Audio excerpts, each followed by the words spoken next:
కేరళలో అసెంబ్లీ ఎన్నికల ఫలితాలు వెలువడక ముందే రాజకీయం హీటెక్కింది. కాంగ్రెస్ నేతృత్వంలోని యూడీఎఫ్ కూటమిలో సీఎం పదవి కోసం అంతర్గత పోరు జరుగుతోంది. వీడీ సతీష్కు వ్యతిరేకంగా పోస్టర్లు బయటకు రావడం సంచలనంగా మారింది. వీడీ సతీష్ ముఖ్యమంత్రి కావాలని కలలు కంటున్నారని, సీనియర్ నేతలను తక్కువ చేసి చూపిస్తున్నారని విమర్శిస్తున్నారు. భారత జాతీయ కాంగ్రెస్ ఫ్యామిలీ పేరుతో పోస్టర్లు వెలిశాయి. ముఖ్యమంత్రి కావాలని సతీష్ వ్యామోహం పనికిరాదని పోస్టర్లలో రాశారు.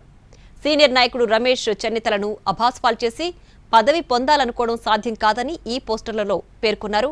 ఎర్నాకుళం జిల్లా కాంగ్రెస్ కమిటీ కార్యాలయం వెలుపల సతీష్ను లక్ష్యంగా చేసుకుని వివాదాస్పద ఫ్లెక్సీలు ఏర్పాటు చేశారు. ఇడుక్కి జిల్లాలోని తొడుపుచాతో పాటు మువాటుపుళలో బస్టాప్, థియేటర్ల సమీపంలో ఈ పోస్టర్లు కనిపించాయి.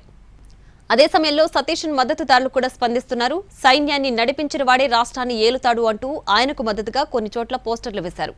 కాంగ్రెస్ హైకమాండ్ ఈ పోస్టర్ల వివాదంపై తీవ్ర అసంతృప్తి వ్యక్తం చేసింది. ఫలితాలకు ముందే ముఖ్యమంత్రి అభ్యర్థిత్వంపై చర్చలు హద్దులు దాటుతున్నాయని తెలిపింది. క్రమశిక్షణ పాటించాలని హెచ్చరికలు జారీ చేసింది అధిష్టానం. మరోవైపు కేరళ ప్రస్తుత సీఎం పినరయి విజయన్ తన సోషల్ మీడియా అకౌంట్లలో డిజిగ్నేషన్ మార్చుకున్నారు. సిపిఎం పొలిట్ బ్యూరో మెంబర్గా మార్చుకున్నారు. కేరళలో కౌంటింగ్ వేళ జరుగుతున్న రాజకీయ పరిణామాలకు సంబంధించి మరిన్ని వివరాలు మా ప్రతినిధి రాజు అందిస్తారు. 5 రాష్ట్రాల ఎన్నికల ఫలితాలకు కౌంట్ డౌన్ మొదలైంది. రేపు ఉదయం 8 గంటలకు 5 రాష్ట్రాల్లో ఓట్ల లెక్కింపు ప్రారంభం కాబోతుంది. ఇక ప్రత్యేకంగా ఆయా రాష్ట్రాల్లో వచ్చేటటువంటి ఫలితాలు రాష్ట్రాల్లో అధికారం మాత్రమే కాదు, ఓవరాల్గా దేశవ్యాప్తంగా కూడా ఈ రాష్ట్రాల ఫలితాలు ప్రభావం చూపే అవకాశం స్పష్టంగా కనిపిస్తుంది.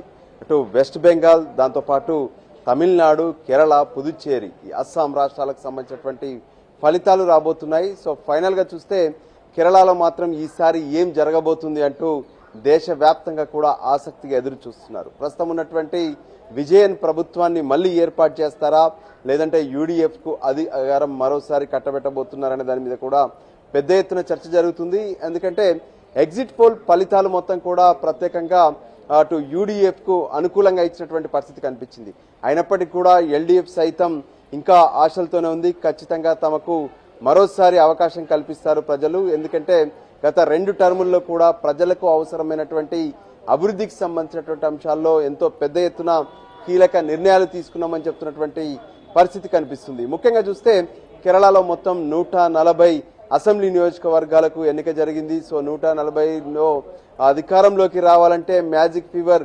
71. సో 71 ఎవరికి రాబోతున్నాయి అనేది కూడా ఇక్కడ కీలకంగా మారబోతుంది. మరోవైపు ఎన్డీఏ సైతం అంటే బీజేపీ కూడా ఈసారి కేరళలో పాగా వేసేందుకు పెద్ద ఎత్తున ప్రయత్నం చేసింది. ఎగ్జిట్ పోల్స్ లో మాత్రం 4 నుంచి 10 సీట్ల వరకు ఎన్డీఏ గెలిచే అవకాశం కనిపిస్తుందంటూ కూడా స్పష్టం చేసినటువంటి పరిస్థితి ఉంది.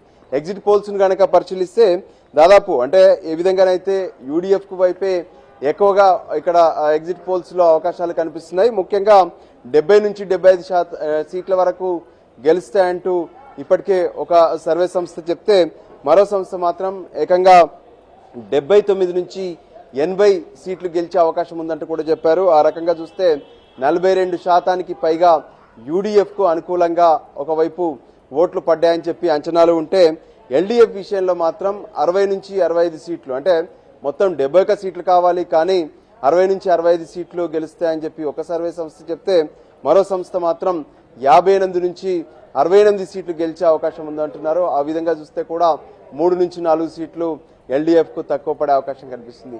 అయితే 2 పార్టీలకు కూడా సింగిల్ లార్జెస్ట్ ఫిగర్స్ రాకపోతే, అంటే ఈ ఎల్డీఎఫ్ కావచ్చు, యూడీఎఫ్ కావచ్చు, ఆ తర్వాత ఎన్డీఏకి సంబంధించినటువంటి ఎమ్మెల్యేలు కొంత కీలకమయ్యే అవకాశం కూడా కనిపిస్తుందని చెప్పి అంచనాలు కలుగుతున్నాయి. సో దానికి అనుగుణంగానే కేరళలో ఎవరు గెలుస్తారు అనే దాని మీద ఇప్పటికే పెద్ద ఎత్తున చర్చ జరిగింది. అయితే ఏప్రిల్ 9న జరిగినటువంటి ఎన్నికలు, ఆ తర్వాత ఓవరాల్ గా మొత్తం కూడా 79.63% పోలింగ్ నమోదవుతే, గత ఎన్నికల్లో అంటే వాస్తవానికి కేరళ విషయానికి వస్తే ఎప్పుడు కూడా ఒక ఆనవాయితీ కొనసాగుతూ వచ్చింది. అంటే ఒకసారి ఎల్డీఎఫ్ అధికారంలో ఉంటే ఆ తర్వాత యూడీఎఫ్ అధికారంలోకి వచ్చినటువంటి పరిస్థితి కనిపించింది.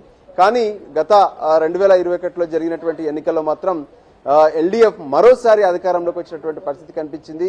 అయితే గత సంస్కృతికి భిన్నంగా ఉండబోతుందా ఈసారి, బ్రేక్ కాబోతుందా అనేది కూడా పెద్ద ఎత్తున చర్చ జరుగుతుంది. ఓవరాల్ గా కూడా ఇప్పుడు కేరళ ఎన్నికల్లో వచ్చేటటువంటి ఫలితాలపైన అందరి దృష్టి కూడా స్పష్టంగా ఆసక్తిగా ఎదురు చూస్తున్నారు.